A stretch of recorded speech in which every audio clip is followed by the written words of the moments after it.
In a charming village, nestled within a valley of flowers, lived an adorable young girl known as Little Red Riding Hood. She wore a bright red hooded cloak, a gift from her loving grandmother. One sunny morning, her mother asked her to deliver a basket of goodies to her ailing grandmother who lived deep in the forest. With a cheerful wave, Little Red Riding Hood set off, her cloak brilliantly contrasting against the lush greenery. The forest was enchanting, filled with magical, glowing flowers, fluttering butterflies, and chirping birds. But as she ventured deeper, the atmosphere subtly changed. The trees grew taller and closer together, casting elongated shadows that danced mysteriously. Light-hearted melodies gave way to an eerie silence. Suddenly, from behind a moss-covered tree, emerged the big bad wolf. With a sly grin and cunning eyes that twinkled both charmingly and menacingly, he greeted the unsuspecting girl. "Good day, Little Red Riding Hood. Where are you headed so early this fine morning?" he inquired, his voice smooth as silk. Delighted to have someone to talk to, she innocently replied, "I'm going to visit my grandmother and bring her this basket of treats."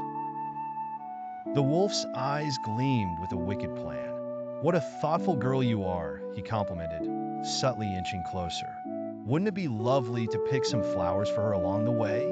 Little Red Riding Hood's face lit up at the idea. She scampered off the path to gather the prettiest flowers she could find. Meanwhile, the wolf, with a flick of his bushy tail, dashed off to grandmother's house. Upon arriving, he knocked on the door. In a frail but sweet voice, the grandmother called, "Who is it?" "It's Little Red Riding Hood," he mimicked, disguising his voice. When the grandmother opened the door, she was swiftly captured and hidden away, leaving the wolf to don her nightgown and cap, slipping into her bed with a devious smirk.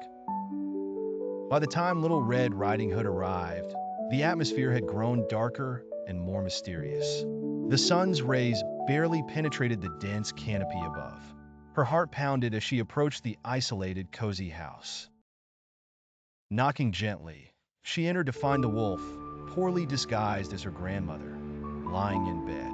"Oh, grandmother, what big eyes you have!" she exclaimed, inching closer. "The better to see you with, my dear," the wolf replied. "Oh, grandmother, what big ears you have!" she continued, the suspense growing. "The better to hear you with, my dear," he retorted. As she stepped even closer, she noted, "Oh, grandmother, what big teeth you have!" The wolf, unable to contain his deceit, snarled, "The better to eat you with." But before he could leap, a nearby woodsman, alerted by the unusual quiet and darkness, burst into the room. With a swift and brave act, he chased the wolf away, saving Little Red Riding Hood and her grandmother. Relieved and grateful, they all shared the goodies from the basket, the house filled with warmth and happiness once more. From that day on, Little Red Riding Hood promised to always stay on the path and be cautious of strangers, especially those with big eyes, big ears, and big teeth.